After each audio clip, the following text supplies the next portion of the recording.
companies have piped the water in and kept this reservoir up for us. And the cows come in and water, and the wildlife just love it.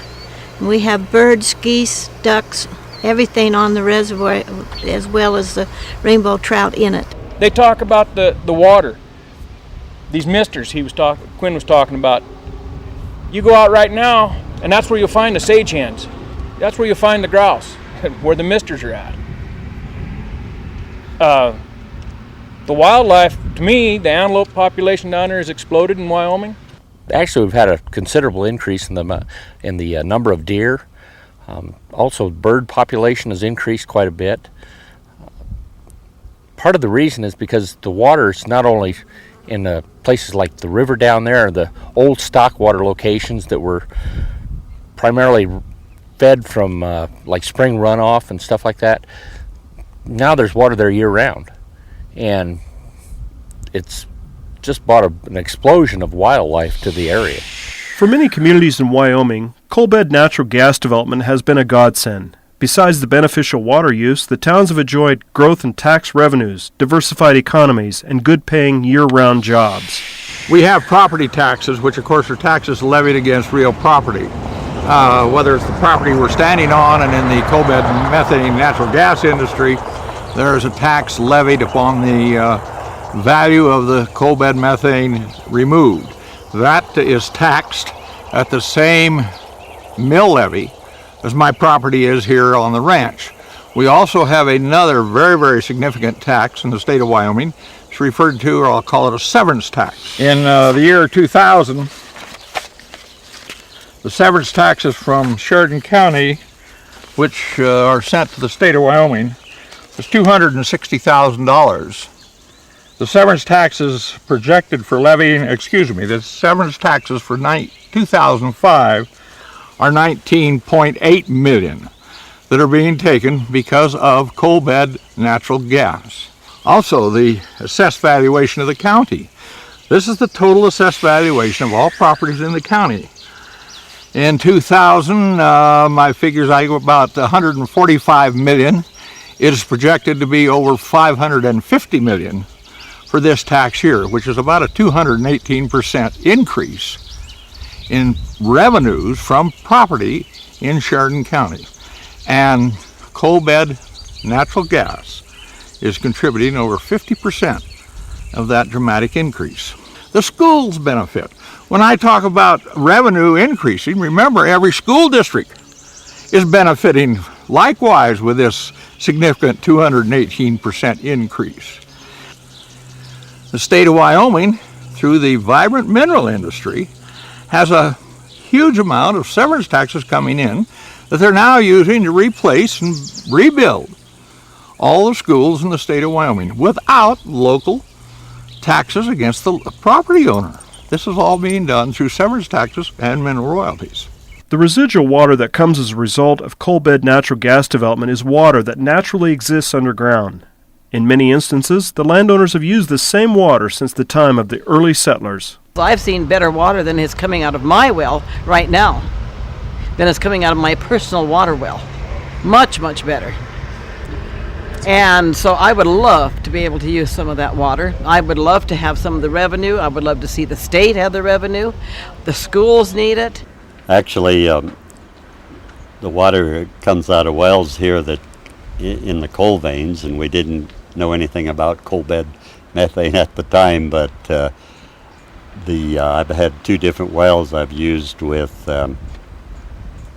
gas in it, and they're both from coal, and they're in the different depth. The one I use mainly here at the ranch is a little over 900 feet deep, and it's in a coal vein. I sealed off all the higher water to get away from the heavy iron in this area, so I have a better quality water. I've used that exclusively in my house and yard and livestock here, right here at the buildings, since the around 1970 or a little before. Methane gas water, which we have all used all our lives on ranches, for irrigating for cattle, to drink, to cook with. could be of far more use than it is at the moment. It's a crime that this water has been being wasted. The gas companies, the methane gas companies, many of them have offered to put in sprinkler systems. They put in very good holding ponds, reservoirs, some on channel. That was allowed for a while. The DEQ came along and said, no, you can't do that. NPRC and PRBRC maintain that, in their view, the water is not safe for agriculture. They point out that the water has sodium and other minerals that could potentially harm the land. My point is, do whatever the hell you want, but don't run it in the river and expect somebody else to be the fall guy for you. That's the way it goes. And as far as those guys thinking they're going to get the industry to pipe them very much water around the country over there, they want to run it to a cow stock watering tank, and run it over the top down the creek, then they'll do that. But if they're going to water 50 or 100 or 200 head, they're not going to spend a lot of infrastructure on only watering that many animals. They'll do it because they're getting a trade-off or a payoff someplace else. Don't make other beneficial uses of that water become statistics. And as far as economic development, what about the town of Broadus? When they had their last oil boom, I saw a bumper sticker one time, God, please give me one more boom, because I promised not to squander it. Well, Broadus built new courthouse and all these things down there. Now they haven't got enough money to buy the oil to oil the damn doors or keep the lights on the place. Well, that isn't my fault. Landowners disagree. The vast majority of landowners have proven that they can work together with the production companies and manage their land for the benefit of everyone. I think a majority of the people are for or want the water. There's a minority that do not, and that's the voice that is heard all the time. It's always the minority crying wolf. It's not the people that want the development and are utilizing it, and it's helping their situation.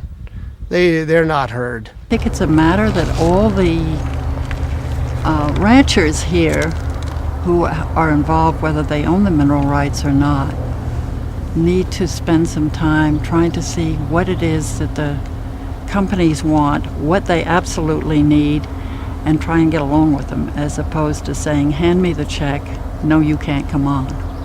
I didn't want to learn all about the methane gas business, but I found that that's what I had to do. I had to sit in meetings and listen to what their problems were, find out how they go about drilling, to what depths they go, what kind of damage they will do to the land, to the roads, the fact that I made rules that they couldn't go more than 15, 20 miles an hour. There were no cigarettes around, there were no Coke bottles around, there were no beer bottles around. And Butch, who has worked with me as my partner here on the ranch, has worked with them on a daily basis. Water is the number one thing that helps the rancher during the drought, and I hope we're coming out of the drought. We aren't sure. We've cut way back. We had water in every pasture. We had water in every reservoir, and the cattle did not have to traverse back and forth across those pastures, and therefore the calves weighed more than they'd ever weighed. And I tell people that, and I can prove that they were heavier than they were when we didn't have it, because they used that methane water. So it's been a positive effect in many, many ways. Undeterred and with enhanced funding by East and West Coast entities, NPRC and PRBRC and similar environmental organizations litigate, intimidate, and lobby to stop development. They continue their barrage of lawsuits and lobbying to stop any further production. According to Thomas Sansonetti with the U.S. Justice Department, there are currently over 6,800 lawsuits being litigated by the Environmental and Natural Resources Division. Mr. Sansonetti has said that many of these lawsuits are frivolous and they waste taxpayer dollars. The lawsuits that I know of that Northern Plains has, there's about, I think, 7 of them, 7 lawsuits. It's just how it is. I mean, if the laws are if they're clearly breaking the laws, I mean, I dare say, with all I've got to do with running a 1,700-acre irrigated farm and a feed processing plant and a trucking firm, do I need the headache and the heartache and the time spent fighting with the gas and oil companies and the state and the federal government? I'm not aware of any lawsuit that we ever filed that denied coal.